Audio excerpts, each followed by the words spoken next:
नमस्ते, मी श्वेता रेसिपीमध्ये तुमच्या सर्वांचं खूप खूप खूप मनापासून स्वागत आहे। आज आपण पाया खूर कसे बनवायचे ते बघतो आहे। चला तर मग रेसिपीला सुरुवात करूया।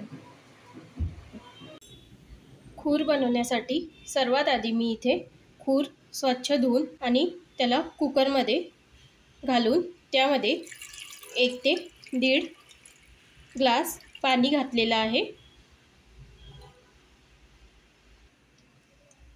आता आपल्याला कुकरचं झाकण लावून मीडियम फ्लेमवर 8 सीट्या होऊ द्यायच्या आहे। खूर बनवण्यासाठी इथे मी तेल तापायला ठेवलेलं आहे। सर्वात आधी तेजपान घालणार आहे। तेजपान घातल्यानंतर मी कांदे, खोबरं, धने, जिरं याची पेस्ट घातलेली आहे। आता ती छान तेलामध्ये परतून घेणार आहे।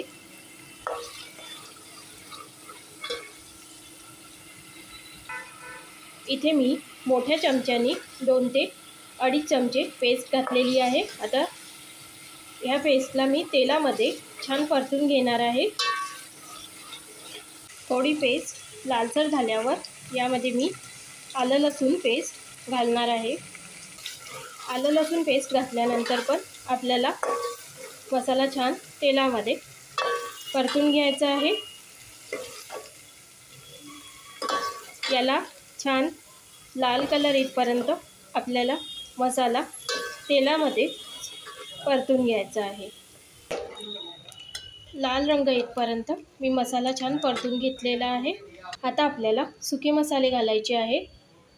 यामध्ये मी 1 चमचा तिखट घेतलेला आहे, चवीपुरतं मीठ घेतलेलं आहे, अर्धा चमचा हळद, थोडासा काळा मसाला आणि खडा मसाला पावडर घेतलेला आहे।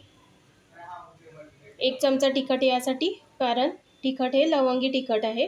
लवंगी मिरचीचं यूज करते म्हणून इथे मी कमी तिखट घेतलेलं आहे। तुम्ही तुमच्या आवडीनुसार कमी जास्त करू शकता। आता इथे आपल्याला सुके मसाले घालून पण छान तेलामध्ये हे मसाले परतून घ्यायचे आहे। इथे खूर शिजवून घेतलेले आहे। आता हे खूर मी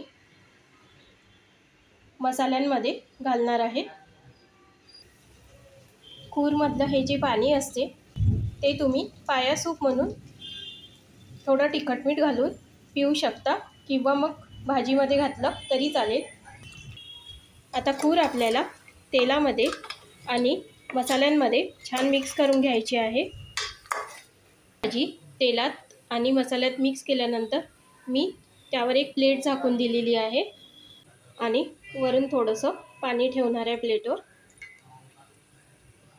5 मिनिटांनंतर मी एक वेळा भाजी खोरून घेणार आहे।